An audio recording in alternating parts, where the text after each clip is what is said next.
우리 어머니가 마스크 벗지 말라고, 안 벗는 게 훨씬 잘생겨 보일 거라고. 그런데 이제 설교를 해야 되니까 잠깐 벗겠습니다. 흉보지 마세요.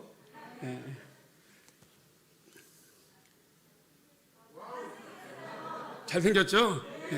제가 조용 목사님보다는 조금 못생겼습니다. 우리 조용 목사님이 더 잘생겼고요.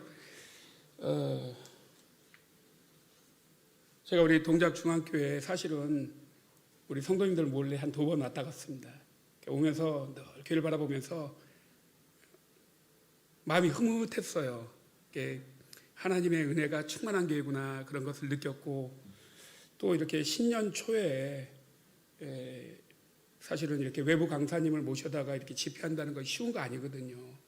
그리고 또 성도들도 하루 종일 일하시고 모이기 어려운 자리입니다. 그런데 이렇게 신년 초에 이런 집회를 열고 또 이렇게 성도님들 오셔가지고 함께 이렇게 순종하면서 예배드린다는 것을 이렇게 볼 때에, 야, 우리 동작중앙교회가 금년 한 해는 잘 될 수밖에 없겠구나.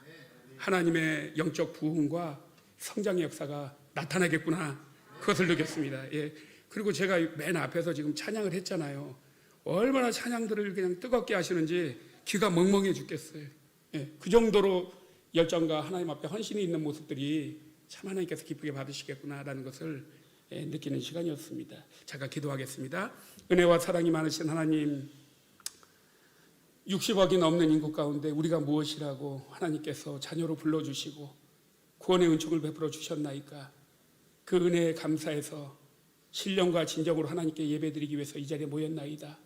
이제 우리가 이 예배를 통해서 3일간 하나님을 섬기는 것을 배우고, 또 주님께서 피값으로 세우신 교회 공동체를 잘 섬기며, 더불어 우리가 우리 안에서만 귀한 잔치를 열 것이 아니라 아직도 하나님을 알지 못하는 이웃을 향해서 나아가 그들을 섬기고 사랑할 수 있는 마음들을 허락하여 주시옵소서. 이 시간 우리의 육신은 피곤하지만 하나님께서 영은 새롭게 하실 줄 믿습니다. 이 자리에 나오기까지 고민도 했겠지만 돌아갈 때는 성령 충만한 은혜를 입고 돌아가게 하여 주시옵시고, 이 시간에 사람의 말로가 아닌 하나님의 말씀만 온전히 대언하게 하여 주시옵소서. 감사하고 예수님의 이름으로 기도합니다. 아멘. 방금 소개받은 목동 임마누엘교회 이광원 목사입니다. 제가 여기 오면서 우리 목사님이 5시까지 오라 그래가지고 순종하는 마음으로 잘 오다가 이거 흑석동 이렇게 고개 넘어오다가 차도 새 차인데 3년밖에 안 됐는데 차가 갑자기 막 엔진 과열이 나면서 막 연기가 나면서 퍼져버렸어요. 그래가지고 레카차 불러가지고 공업사 보내놓고 우리 조 목사님이 데리러 와가지고 그래가지고 왔습니다. 제가 이제 차가 이렇게 퍼진 게 걱정이 된 게 아니라 갑자기 아이고 나 오늘 가서 강단에서 말씀 증거해야 되는데 이거 시간 못 맞춰가면 어떡하지? 뒷골이 쭈뼛 서더라고요. 그런데 이래서 우리 하나님께서 조 목사님을 통해서 일찍 오라고 했구나. 다른 데 같으면 보통 한 6시, 7시에 출발하면 한 30분 남겨놓고 오거든요. 그래서 목사님하고 차 한잔하고 들어와서 말씀 증거하는데 일찌감치 왔기 때문에 수습을 할 수가 있었습니다. 그래서 여기에도 또 하나님의 은혜가 있구나. 혹여 또 고속도로를 달리다가 퍼졌으면, 올림픽대로를 달리다가 퍼졌으면 참 난감했을 텐데 그래도 다 와서 골목길에서 그렇게 됐으니까 또 수습하고 처리하는 것도 잘 감당할 수 있어서 얼마나 감사했는지 모르겠습니다. 제가 조금 전에 말씀드렸던 것처럼 사실 목회자들은 연말에서 연초가 되면 너무 바쁩니다. 그래서 다른 일정들을 잡지 않아요.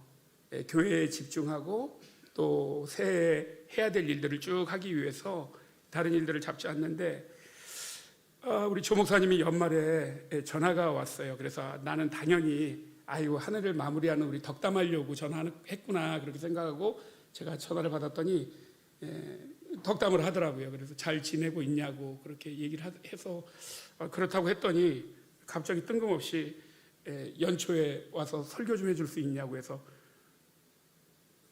그 순간 내 머릿속에는 안 돼요, 바빠요, 이렇게 얘기를 해야겠다고 하고 얘기를 했는데 알았어요 이렇게 얘기가 나가더라고요. 그러니까 내 머릿속으로는 안 돼, 바빠, 못 가라고 해야 되는 게 맞는데 나도 모르게 알았어, 갈게, 그냥 그렇게 순종의 얘기가 나온 겁니다. 이게 이제 성령의 강권하심이 아니었나 그런 생각을 하거든요. 그런데 한국말은 끝까지 들어보랬다고 하루만 하라고 그럴 줄 알았는데 3일을 해달라는 겁니다. 사실 어려운 일이거든요. 근데 제가 조금 전에 하겠다고 얘기했는데 3일 하라고 할 때 그러면 나 못해 이렇게 얘기해야 되는데 나도 모르게 알았어 할게요 그렇게 얘기해 놓고 동작중앙교회를 위해서 저도 기도 많이 하고 그리고 오늘 이 자리에 오게 됐습니다. 참 평상시에 이 주옥 같은 말씀은 우리 조호영 목사님을 통해서 많이 듣고 계시니까 3일 동안은 그냥 간식 드신다 생각하고 이광 목사를 통해서 그냥 가볍게 간식 드신다 생각하고 이 시간에 말씀 함께 나누면 좋겠다라는 생각이 듭니다. 이제 오늘 본문 말씀을 좀 한번 찾아보려고 하는데요. 신명기 10장 12절로 13절입니다.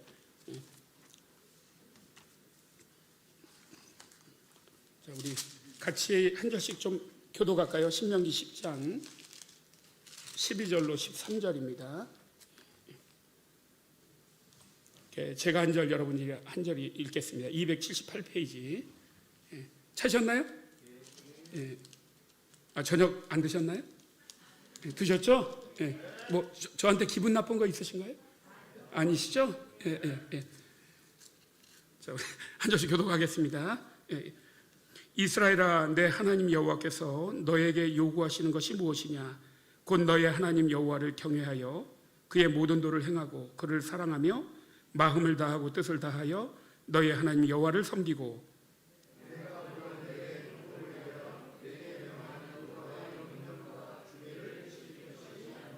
아멘. 쭉 다 읽어야 되는데 오늘 2절만 좀 읽고 말씀을 나누겠습니다. 이제 오늘 이 본문은 모세가 애굽을 나온 이스라엘 백성들에게 이제 광야 40년을 인도하고 이제 약속의 땅을 눈앞에 두고 하나님께서 모세를 더 이상 못 들어가게 하시죠. 너는 이곳에서 죽을 것이다. 그렇게 말합니다. 모세의 입장에서는 참 이해가 되지 않겠지만 그래도 하나님의 뜻이 그러하니 그것을 받아들이면서 약속의 땅을 눈앞에 둔 이스라엘 백성들에게 마지막 고별 설교를 하는 그런 내용입니다. 저도 작년 10월 달에 아버님을 천국으로 보내드렸습니다. 저희 아버님도 장로님이셨는데 정말 거짓말 하나 안 하고 돌아가시기 몇 시간 전까지 하나님 감사합니다. 그 고백을 하시고 코마에 빠지셨어요. 그리고 천국에 가셨죠. 그 마지막 고백을 하나님 감사합니다. 라는 고백을 한다라는 것이 정말 이게 기가 막힌 은혜인 거거든요. 그러기가 쉽지 않거든요. 그런데 그렇게 이제 고백을 하고 왔는데 모세의 입장에서 그 약속의 땅에 들어가고 싶은데 너는 여기까지야 라고 했을 때에 그 땅에 들어갈 이스라엘 백성들에게 어떤 말씀을 하고 싶었을까? 어떤 권면을 하고 싶었을까? 그 내용이 이제 오늘 본문에 쭉 계속해서 소개되고 있습니다. 그러니까 4장 21절로 22절 말씀을 잠깐 띄워주면 이렇게 말하죠. 여호와께서 너희로 말미암아 내게 진노하사 내가 요단을 건너지 못하여 내 하나님 여호와께서 내게 기업으로 주신 그 아름다운 땅에 들어가지 못하게 하리라고 맹세하였은즉 나는 이 땅에서 죽고 요단을 건너지 못하려니와 너희는 건너가서 그 아름다운 땅을 얻으리니 이렇게 얘기하고 있습니다. 그러니까 4장 22절 이하로부터는 계속 이제 모세의 고별 설교가 진행되고 있는 겁니다. 그래서 이제 결론적으로 말씀드리면 모세가 무엇을 얘기하고 싶었느냐?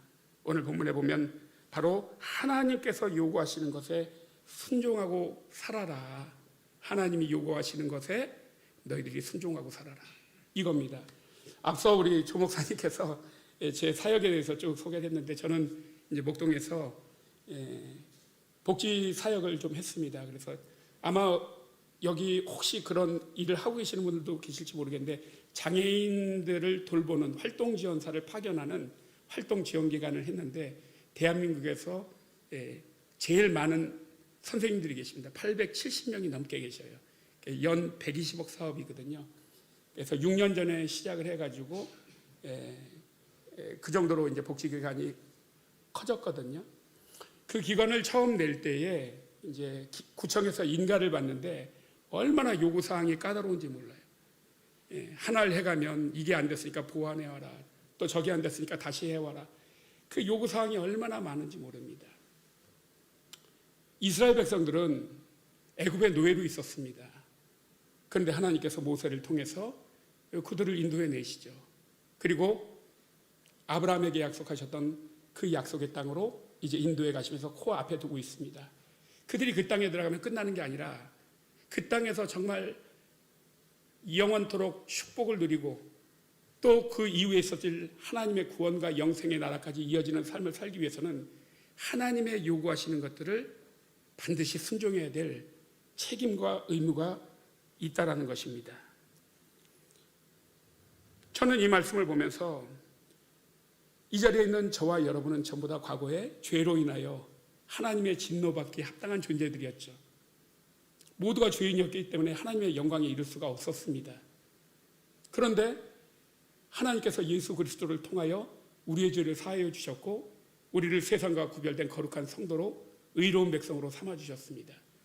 그래서 오늘 이 자리 교회 공동체가 정말 어떻게 보면 하나님께서 우리에게 축복하시는 하늘의 신령한 복과 땅에 기름진 충만한 축복을 더하시는 이 적과 꿀이 흐르는 가나안 땅과 같은 은혜의 장소입니다. 그런데 우리가 교회 공동체 안에 있는 것으로 만족해서는 안 된다는 겁니다.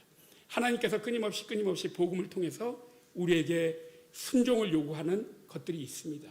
이것을 우리가 순종하여 갈 때에 궁극적으로 하나님께서 우리에게 주시기로 약속하신 그 나라, 구원과 영생의 나라, 하나님의 나라에 우리가 온전히 이룰 수 있는 겁니다.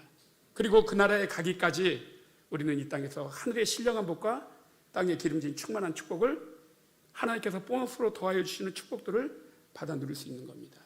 저는 많은 것을 간증할 수가 있는데 여러분들이 늘 목사님의 말씀에 순종하고 또 교회 공동체와 함께 갈 때 여러분의 삶이 축복을 받습니다. 저는 그것을 너무나도 많이 봐왔어요. 뭔가 좀 됐다 싶어서 교회와 멀어지고 말씀에서 빗나가고 세상으로 향해 가면 늘 탕자의 비유 속에서도 우리에게 가르쳐 주지만 하나님과의 관계가 끊어져 버리면, 영적 교통이 끊어져 버리면 그냥 허망해져 버리는 것들을 너무나도 많이 경험했기 때문입니다. 오늘 우리 성도들이 하나님의 요구에 잘 순종하며 그러므로 말미암아 하늘의 신령한 복과 땅에 기름진 충만한 축복을 받아 누리는 복된 삶을 사시기를 주님의 이름으로 축원합니다. 아까 우리 부목사님이 그러셨나요?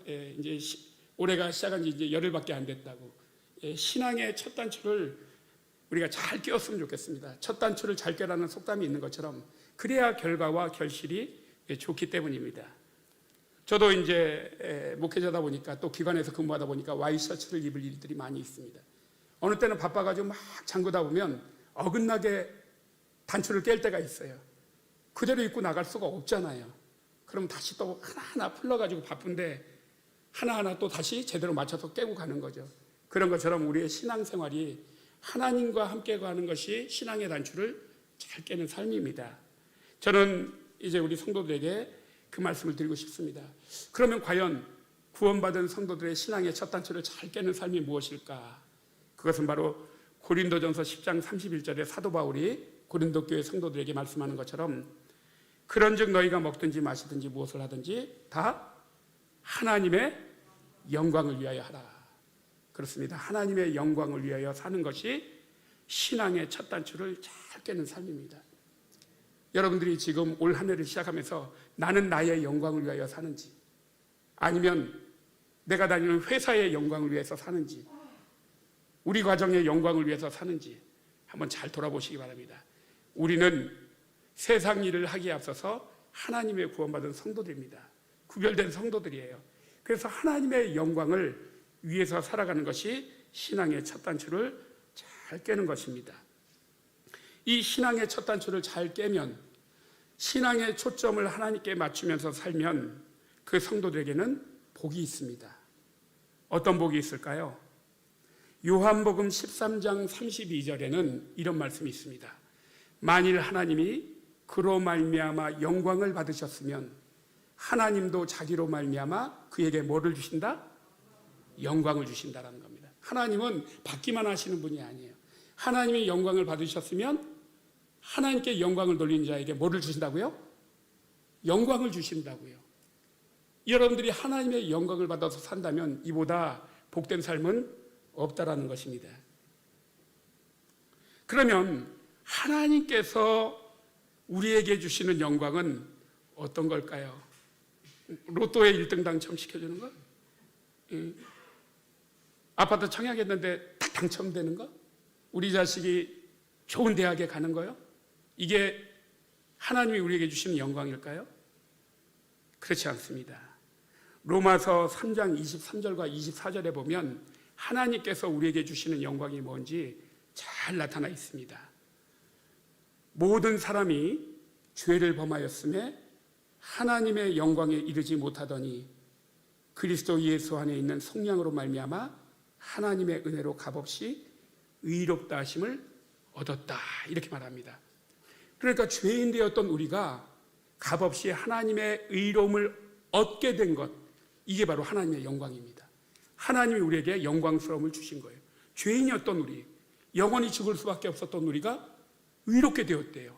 이보다 영광스러운 게 어디 있습니까? 여러분들 그 사극을 보면 궁궐에서 제일 그 말단에서 일하는 종들이 있죠? 그거를 일명 무술이라고 하잖아요. 이 무술이가 임금님의 성은을 입으면 뭐가 됩니까? 졸지에 빈이 됩니다. 빈. 신분이 이만큼 상승이 되는 거예요.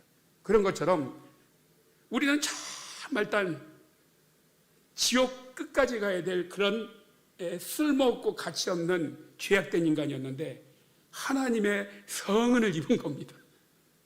의를 입은 거예요. 그러면 하나님의 의로움을 입었다는 것은 뭐예요? 하나님의 자녀가 되었다는 겁니다. 하나님의 자녀가 되었으니 천사들이 수종을 하죠? 아무도 못 건드립니다. 그리고 하나님의 상속자가 되는 거예요. 하나님의 나라가 내 거가 되는 겁니다.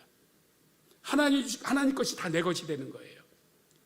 바로 이것이 바로 하나님의 영광이라는 것을 우리가 성경 말씀을 통해서 다시 한번 깨닫게 되는 겁니다. 우리가 신앙의 첫 단추를 하나님의 영광이 되어야 하는 또 한 가지 이유가 있습니다. 그것은 이사야서 43장 7절에 보면 이런 말씀이 있습니다. 내 이름으로 불려지는 모든 자, 곧 내가 내 영광을 위하여 창조한 자를 오게 하라. 그를 내가 지었고 그를 내가 만들었다. 하나님이 우리를 창조하신 이유가 뭐예요? 우리를 만드신 이유가 뭡니까? 바로 영광 받으시기 위해서 우리를 창조하셨다는 겁니다. 그러니까 하나님 앞에 마땅히 영광을 돌려야 하죠. 하나님의 피조물들이기 때문입니다. 그런데 우리가 하나님께 영광을 돌리지 않고 만몬신에게 영광을 돌리는 거예요. 재물의 영광을 돌리고 세상의 일락의 영광을 돌리고 또 나 자신을 자랑하고 그렇게 나를 드높이고 교만함을 떨고 헛된 우상을 숭배하고 이렇게 잘못감으로 인해서 하나님의 마음을 아프게 할 때가 너무나도 많이 있다는 겁니다. 그래서 하나님이 우리를 창조하셨기 때문에 그분께 영광을 돌리는 삶을 살아야 되는 겁니다.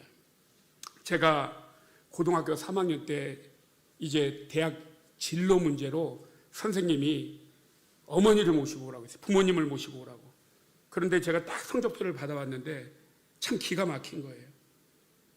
이거 우리 어머니 모셔왔다가는 이 성적표 보면 기절 초풍을 할 것 같아. 그래서 제가 친구 어머니에게 갔습니다. 저희 어머니 제가 도저히 우리 어머니 모시고 가서 한 번만 학교에 와서 제 어머니 행사 좀 한번 해주시면 평생 잊지 않겠습니다. 겨우겨우 사정해가지고 친구 어머니를 이렇게 모시고 가가지고 그 앞에서 죄송합니다. 이래가지고 아이가 대학 가겠어요? 그렇게 꾸지람을 들으셨어요. 저 때문에 친구 어머니가.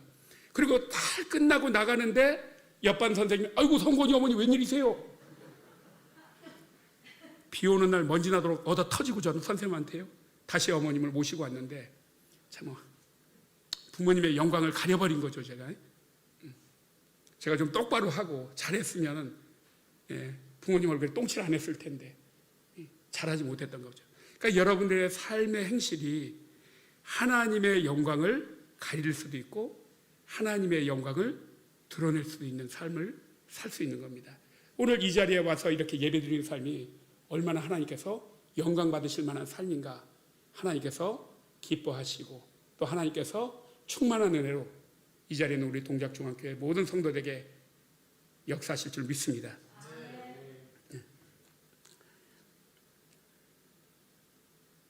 하나님이 창조하신 아담과 하와는 어땠을까요?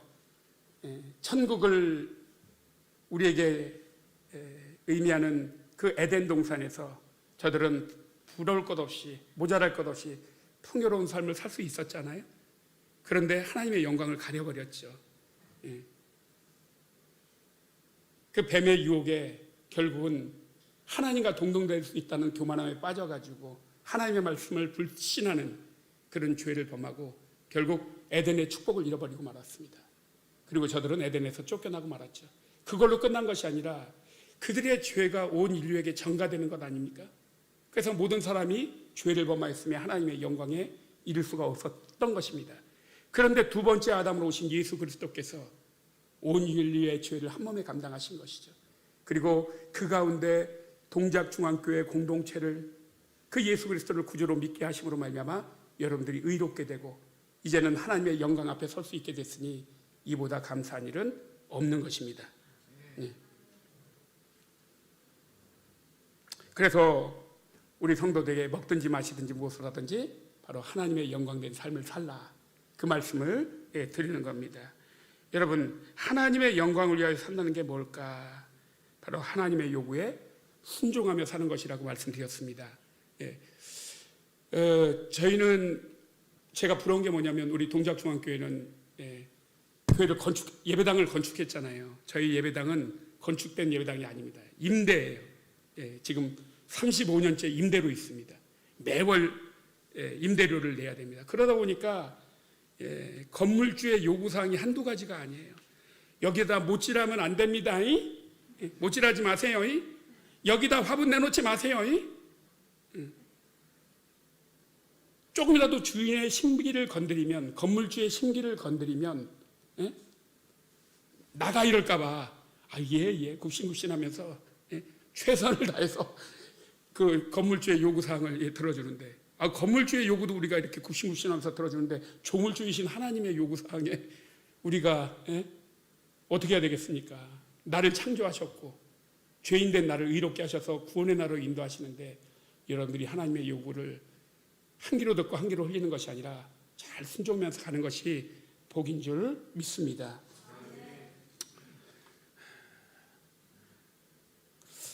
여기서 우리가 오해하지 말아야 될 게 한 가지가 뭐냐면, 하나님이 주시는 영광, 하나님께 우리가 영광을 돌릴 때 하나님이 우리에게 주시는 영광이 뭔지를 한번 잘 생각해 봤으면 좋겠습니다.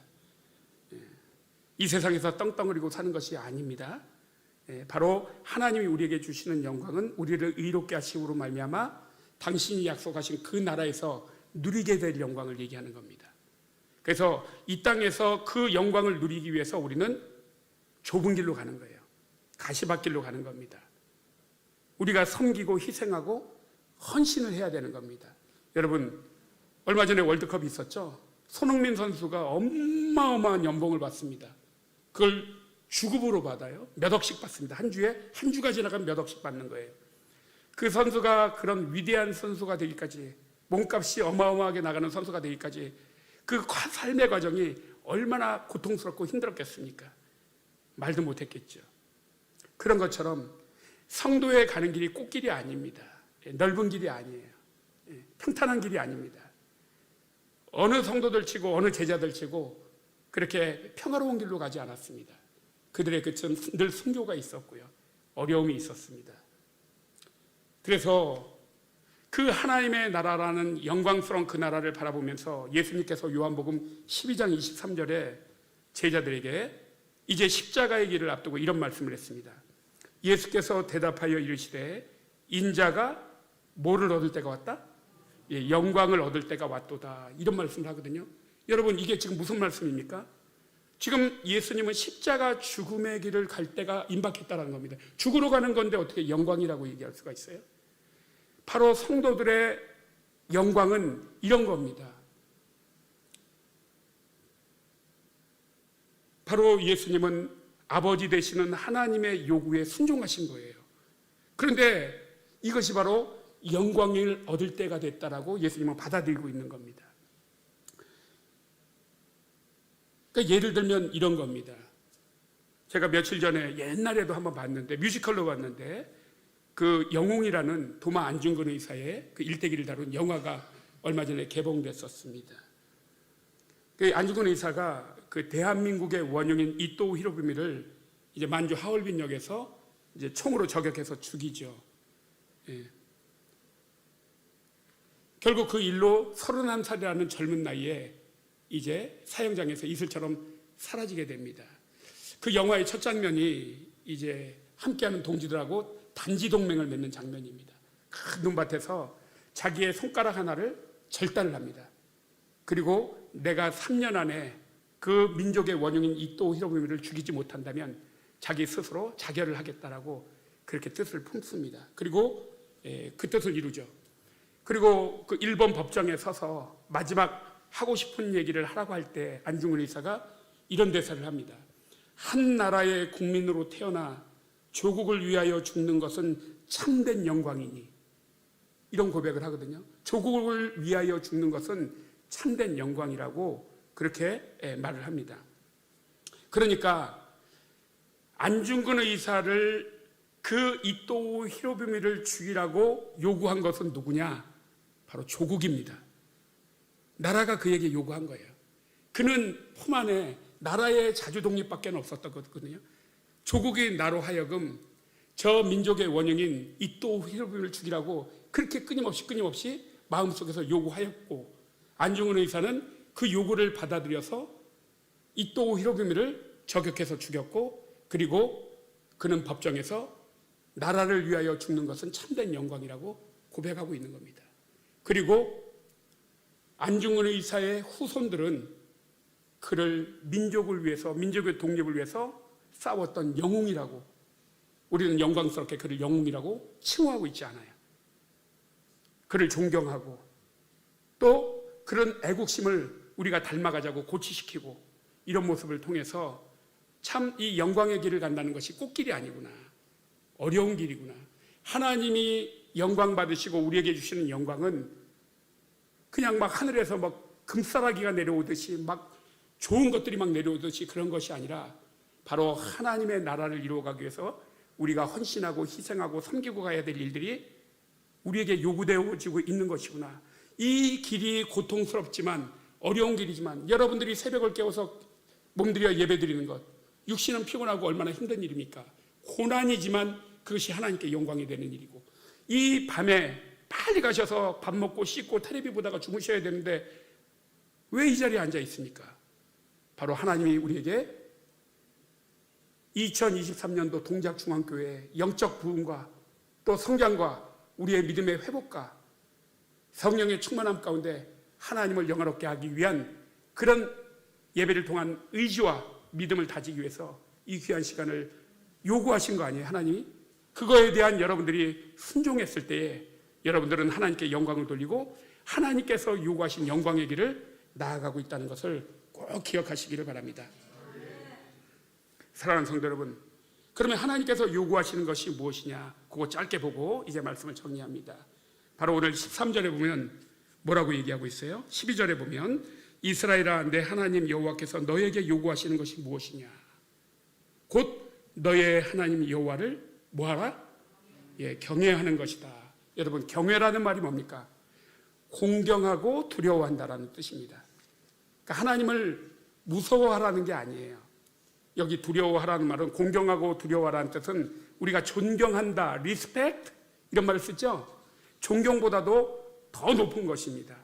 그러니까 이 하나님의 권위에 우리가 순복하는 것, 하나님을 공경하고 그 권위에 우리가 압도되는 것. 저는 결혼을 해서 3자녀를 두고 있습니다. 저도 할아버지입니다.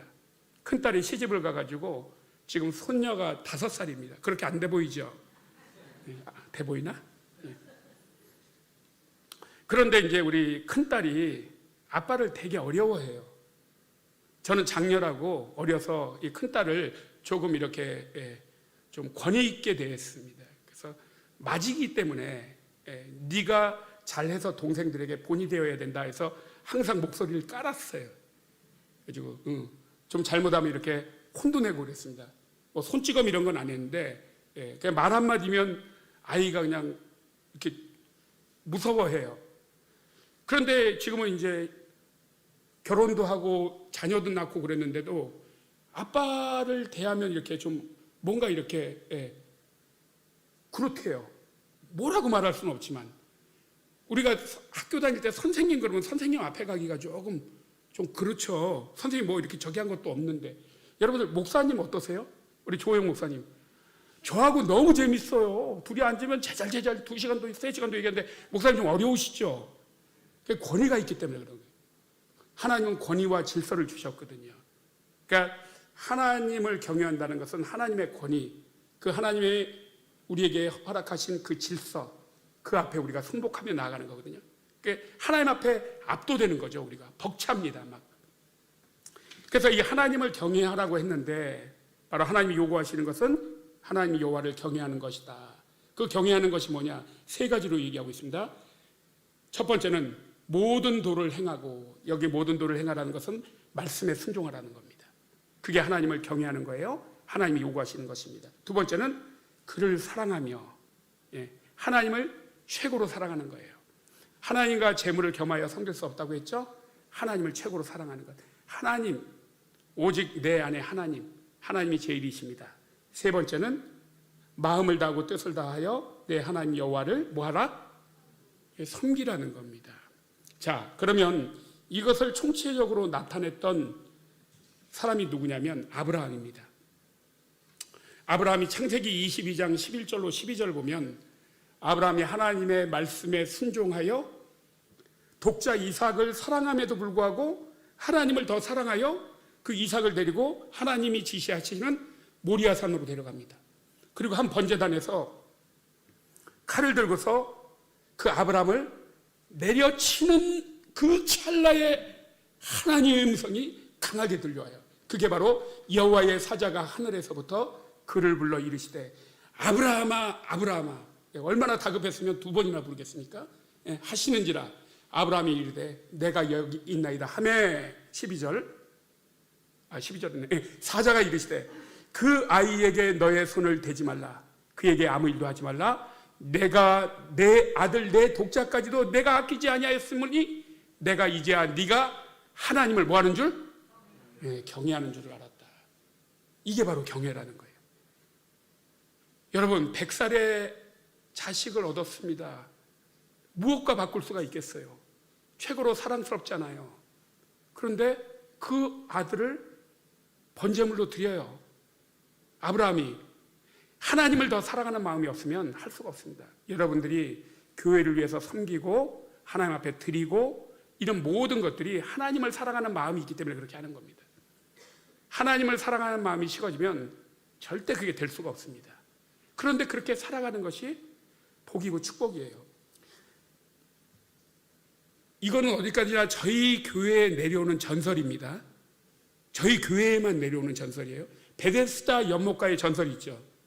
물이 동할 때에 제일 먼저 뛰어들어가면 낫는다면서요. 우리 교회는 어떤 전설이 있냐면 추수감사 주일을 앞두고 강단에 과일 봉사를 하면 그 다음에 반드시 집을 사. 그런 전설이 있어요. 아니 성경적이진 않아요. 그러니까 또 괜히 여러분들이 목사님 이단이신 거 아니에요? 막 이렇게 하시면 안 되고 진짜 그래요. 우리 교회 와서 한번 이제 보세요. 그러다 보니까 뭐 다른 일에도 잘 섬기시는데 추수감사 그러면 성도들이 눈빛이 초롱초롱해요. 뭔지 알고 지금 한 5년 정도 밀려 있거든요. 저요 했는데 벌써 5년치가 밀려 있어요. 강단에 과일 봉사하는 게 사실은 작은 액수는 아니거든요. 하나님 앞에 정말 작지 않은 것을 정성을 다해서 그렇게 섬기는데 제 마음 한켠에 좀 그런 마음이 있었어요. 우리 성도들이 그 다음에 집 산다라는 것을 마음의 염두에 두고 지금 하나님 앞에 봉사하고 있는가? 그러면 안 되는데. 근데 그런 영향이 없지 않아 있는 것 같아서 제 마음이 좀 그렇더라고요. 제가 말씀드리고 싶은 것은 아브라함 같은 믿음이 있어야 된다는 겁니다. 아브라함이 100살에 얻은 아들 이삭을 드릴 수 있었던 것은 하나님의 놀라운 능력을 경험했기 때문이잖아요. 처음에 그의 아내 사라가 비웃었잖아요. 에이 설마, 비웃었죠. 주신다 그랬는데. 그런데 나중에 이삭을 낳고 하나님이 나를 웃게 하셨다라고 고백하는 것을 볼 수 있잖아요. 우리는 늘 하나님 앞에서 무엇을 할 때 그 말씀을 우리가 아멘으로 받는 게 복인데, 에이 설마, 내 경험으로는, 내 생각으로는, 내가 지금까지 살아봤는데 그럴 일은 절대 없어, 그렇게 우리가 재단해 버리잖아요. 하나님을 경외하는 것은 그런 게 아니에요. 하나님의 말씀에 무조건 순종하고, 그 다음에 정말 내가 사랑하는 것이 있을지라도 하나님을 더 사랑한다면 그것을 내려놓을 수 있고, 그리고 마음과 뜻과 모든 힘을 다해서 하나님을 섬기고자 하는 아브라함 같은 믿음. 그래서 아브라함이 믿음의 조상이라는 거예요. 아브라함과의 약속이 신실하게 이루어져서 오늘 모세가 그 백성들을 이끌고 약속의 땅에 이르게 된 겁니다. 바로 여러분들이 오늘 아브라함 같은 그런 하나님을 향한 믿음과 섬김을 가지고 헌신한다면 여러분들뿐만 아니라 우리 동작중앙교회가, 또 이 지역의 모든 분들이, 여러분의 가정과 일터와 직장이 하나님의 넘치는 은혜로 충만한 한 해가 될 줄 믿습니다. 사랑하는 성도 여러분, 정말 하나님을 사랑하고 하나님의 말씀을 지키면서 살아가다 보면 이제 섬김의 대상이 바뀝니다. 성경에 보면 그런 분들이 너무나도 많이 나와요. 사도행전에 사울이라는 청년이 바울로 바뀌잖아요. 자기가 내세울 것 많았잖아요. 학벌도 좋았고 지식도 있었고 로마 시민권도 있었고 유대인이었고, 그런데 그런 걸 다 배설물로 버리고 이제는 그리스도의 종이 되겠다면서 평생 이방인을 향한 복음 전도자로 살다가 그렇게 마지막 순교의 길을 가는 것을 우리가 볼 수 있고, 세리장 삭개오는 돈이 전부인 줄 알았잖아요. 돈, 오로지 돈만 있으면 내 인생 걱정할 게 없어. 그런데 예수 만나고 돈이 아니라 예수의 가치를 깨닫고 그동안 많은 동족들에게 착취하고 빼앗은 것이 있다면 내가 더 얹어서 돌려주겠다고 하면서 그것을 내려놓는 것을 우리가 볼 수 있고요. 여러분이 잘 아는 수가성의 우물가의 여인 보세요.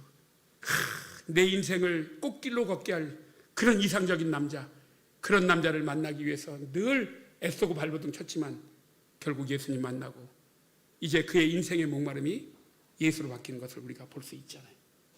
나는 오늘 이 신년 기도회를 통해서, 말씀 집회를 통해서 우리 동작중앙교회 성도들이 지금까지 잘해왔지만 이제 이 한 주간의 말씀을 통해서, 우리 조 목사님의 귀한 주옥 같은 말씀을 통해서 여러분들에게 주시는 말씀을 듣고 정말 하나님 앞에 바로 서고 인생이 변화되는 그런 놀라운 역사들을 경험하기를 주님의 이름으로 축원합니다. 이렇게 하나님의 요구에 순종하는, 하나님을 영광을 위해서 하나님을 경외하는 마음으로 하나님의 말씀을 따라 살고 하나님을 사랑하고 마음을 다하고 뜻을 다하여 하나님을 섬기는 자에게 하나님 주시는 복이 있습니다. 어떤 복이 있을까요? 첫 번째는 오늘 13절에 보니까 이렇게 말합니다. 내가 오늘 너의 행복을 위하여, 이 말씀을 하고 있어요. 여러분들 행복하고 싶죠? 행복하세요? 그 예수 믿는데 행복하셔야 되잖아요. 내 안에 성령님이 계시면 행복합니다. 주체할 수 없이 행복해요. 그래서 하나님께서 주시는 행복을 누리세요. 뭐 할 때? 하나님을 경외할 때, 하나님의 영광을 위하여 살 때 하나님께서 신비한 행복을 주십니다. 이 행복이 밀려오면 자족할 수 있고요, 부요할 수 있고요, 넉넉할 수 있고요, 늘 싱글벙글 웃으면서 다니고요. 그런 사람이 진짜 부자고 그런 사람이 멋진 사람 아니겠습니까? 그래서 이 행복한 한 해가 되시기 바랍니다. 우리 교회 1년 올 한 해의 표어가 평안하여 든든히 서가는 교회입니다. 사도행전 9장 31절 말씀을 우리가 함께 나누고 있거든요. 성도들이 너무 찌들었더라고요. 생활 때문에 찌들고, 육신의 질고와 병마 때문에 힘들고, 그냥 코로나 때문에 힘들고, 물가 그냥 금리 올라갔다고 힘들고, 이래저래 힘든 일밖에, 걱정할 것밖에 없는데 올 한 해는 하나님 주신 평안을 누리자. 우리가 그 말씀을 가지고 함께 은혜를 나눴습니다. 두 번째는 하나님의 보너스로 주시는 축복이 있습니다. 그것이 무엇이냐면 22절에 보면 이런 말씀이 있습니다. 애굽에 내려간 너의 조상들이 겨우 70인이었으나 애굽으로 내려갈 때는 70명이었다는 거예요. 아브라함의 자손들이 70명이었는데 이제는 너의 하나님 여호와께서 너를 하늘의 별같이 많게 하셨는 번성의 축복을 주셨다는 겁니다. 나는 우리 동작중앙교회 성도님들이 이왕이면은 번성의 축복을 누렸으면 좋겠습니다. 삶의 지경이 활짝 넓혀졌으면 좋겠어요. 사업이 번창하고 직장이 잘 되고 여러분들의 자녀들이 잘 되고 이왕이면 물권의 축복을 받아서 정말 믿는 자들이 잘 되는구나. 세상 사람들에게 그걸 증거했으면 좋겠습니다. 이것을 주시겠다는 하나님의 약속의 말씀을 믿는다면 올 한 해 이제 신앙의 첫 단추를 어떻게 해야 되겠어요? 바로 하나님의 영광을 위해서 하나님을 경외하는 삶, 바로 하나님의 말씀에 무조건 순종해야 되겠다. 그리고 하나님을 사랑하는 마음으로 마음과 뜻을 다해서 하나님을 섬기는 일에 최선을 다하겠다. 이것이 여러분의 삶과 신앙의 큰 도전이 되기를 주의 이름으로 축원합니다. 기도하겠습니다. 은혜와 사랑이 많으신 하나님, 오늘 첫째 날 이제 우리 동작중앙교회 성도들에게 하나님을 섬기는 귀한 믿음의 성도로 세워주시기를 함께 모세의 고별 설교를 통해서 나누었습니다. 이 말씀을 한 귀로 듣고 한 귀로 흘리는 것이 아니라 이 말씀을 마음에 새기고 정말 승리하여서 올 한 해 하나님께서 우리를 통하여 일하시는 놀라운 일들을 경험하고 증거할 수 있도록 인도하여 주시옵소서. 감사하고 예수님의 이름으로 기도합나이다. 아멘.